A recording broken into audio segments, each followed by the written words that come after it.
You're watching Around the World, our top global stories. Straight up, the international reluctance to send tanks to Ukraine is finally ending. America is set to make a U-turn on its policy of not giving its Abrams battle tanks to Ukraine, while Germany too is set to send its own Leopard tanks. A pivotal move in the context of the war, and one that has not been done in Europe since the Second World War. The Biden administration in America is now willing to send M1 Abrams tanks to Ukraine, but it could take months or even years before Ukraine actually gets them. However, this decision by the US is in coordination with that of Germany to approve Poland's request to send its own stock of German-made Leopard tanks to Ukraine. Just by agreeing to send the Abrams with no specific time, the US is able to meet German Chancellor Olaf Scholz's demand for an American commitment without having to send the tanks immediately. Much of the aid sent so far from the US in the nearly year-long war has been through a separate program drawing on America's own defense stocks to get weapons more quickly to Ukraine. But even under that program, it would take months to get tanks to Ukraine and to get Ukrainian forces trained on them. Until now, the US has resisted providing its own M1 Abrams tanks to Ukraine, citing extensive and complex maintenance and logistical challenges with the high-tech vehicles.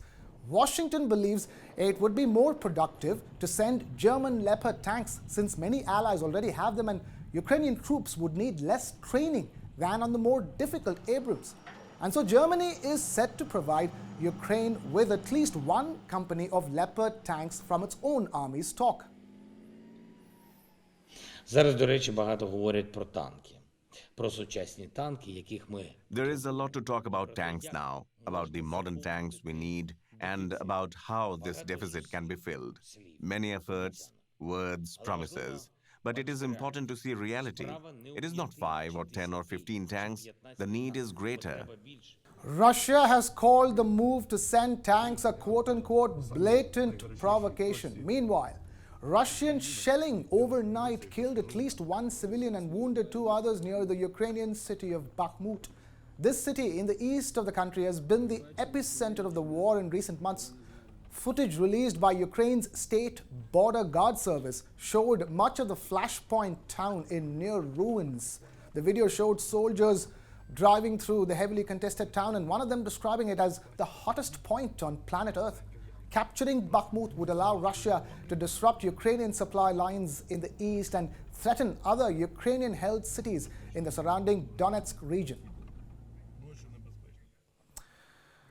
Up next, after Jacinda Ardern's unexpected resignation last week, Chris Hipkins has now been sworn in as New Zealand's 41st Prime Minister. Hipkins was the Minister for Education and Police under Ardern. He rose to public prominence during the COVID pandemic when he took on a kind of a crisis management role. 44-year-old Hipkins has promised a back-to-basics approach, focusing on New Zealand's economy and what he described as the pandemic of inflation. He has less than 9 months before contesting a tough general election, and opinion polls at the moment say that his Liberal Labour Party is trailing its Conservative opposition. Carmel Sepuloni, meanwhile, was also sworn in as Deputy Prime Minister, the first time a person with Pacific Island heritage has taken on the role in New Zealand. But she and other Liberals have long been in the shadow of Jacinda Ardern, who became a global icon and personified a new style of leadership. Meanwhile, Ardern made her final public appearance as Prime Minister. She said that the things she would miss the most was the people, because they had been the joy of the job. Ardern plans to stay back on as a backbench lawmaker or MP in Parliament until the month of April, to avoid triggering a special election ahead of the nation's general election in October this year. Britain's Prince William and wife Kate thanked Ardern on Twitter for quote-unquote her friendship, leadership and support over the years, and sent their best wishes to Clark and Nev. Clark Gayford is Ardern's longtime partner and fiancé, and Nev is their 4-year-old daughter. Along with her resignation, Arden had publicly announced that she would finally be marrying her fiancé and be there for her daughter, who starts school this year. New Zealand's head of state is Britain's King Charles III, although these days the country's relationship with the monarchy is purely symbolic.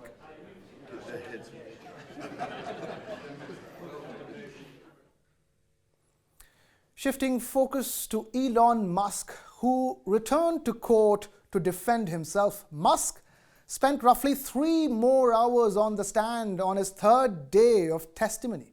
Day 3 of Musk's testimony in court, where he is accused of defrauding Tesla shareholders after announcing a buyout of his electric car company, a buyout that never happened because he didn't have enough money. Musk told the court that he expected strong financial support when he tweeted that he would take Tesla private back in 2018, but didn't get any specific commitments from potential backers for that buyout. Musk spent much of his 3rd day in court depicting himself as an impeccably trustworthy business leader, capable of raising as much money as he needs to pursue his visions, while being asked softball questions by his own lawyer. He sparred with the Tesla shareholders' lawyer, who had asked Musk earlier whether he chose to announce Tesla buyout at $420 per share because it was a joke his girlfriend enjoyed. Musk's retort to that drew a quick rebuke from the judge, who called it inappropriate and struck it out from the court record. Coming tonight, and I hope you had a great time. Were you guys listening? Yes. What do you think? Any more comments? No, I can't comment, because it's legal stuff. But I'm curious what you guys think. We weren't listening. Oh, okay. How'd it go? Do you think You feel good about how it went? Yeah, I think so. I think so. All right. Have a good. It's unlikely that Musk will be summoned back to the witness stand again. The 9-member jury is expected to decide his fate in early February. Moving on to Pakistan's economic crisis. The country's finances are on a quick downward spiral. It's the worst it has been in over a decade. Pakistan desperately needs help, but it looks like even the International Monetary Fund, or the IMF, is not willing to budge unless it straightens up.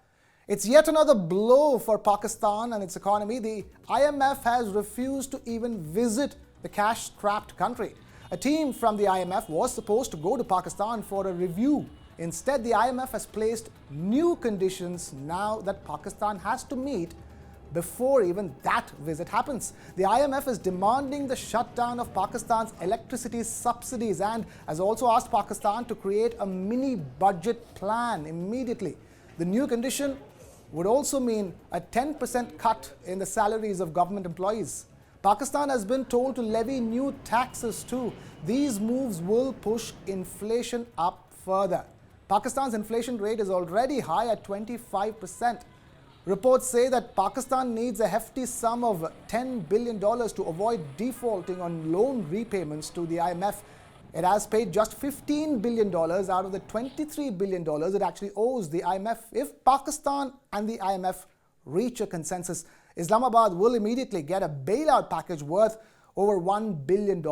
Friends, Saudi Arabia, UAE and China will also release funds simultaneously. However, if Pakistan fails to honor the conditions, IMF will cancel the bailout package and its friends too would pull back. Away from that, a cargo ship sunk in the waters between Japan and South Korea, and coast guards of both the countries are now on a joint rescue mission. A Japanese Coast Guard plane and 2 ships are already at the scene for rescue operations, while more Japanese and South Korean vessels are en route. Coast Guards are trying to rescue 22 crew members of the cargo ship that came bearing a Hong Kong flag. 14 of the crew members were Chinese nationals and 8 were from Myanmar. 14 people have been rescued so far, but their nationalities have not been confirmed. 8 people are still missing. Jin Tian, the cargo ship, had sent a distress signal from an area around the remote Danjo Islands. Not a single human being lives in these castaway islands in far southwestern Japan. The ship eventually sank between Japan's Nagasaki and South Korea's Jeju Island. Harsh weather has forced hundreds of flight cancellations in the region.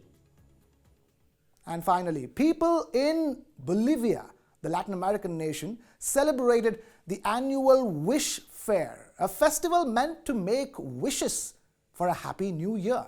In Bolivia's capital city of La Paz, streets were lined with shops selling miniatures of all kinds of things, including cars, houses, and wads of fake dollar bills. Bolivians buy these miniatures with the hope and faith of making their dreams come true and getting them in the new year. They also buy mini statues of Ekeko, the god of abundance, who the indigenous Aymara people believe blesses them. Ekeko is often rendered as a short, pudgy, mustached man who carries baskets of grains. A larger version of Ekeko at the Wish Fair, covered in money and objects people have pinned to him for good luck,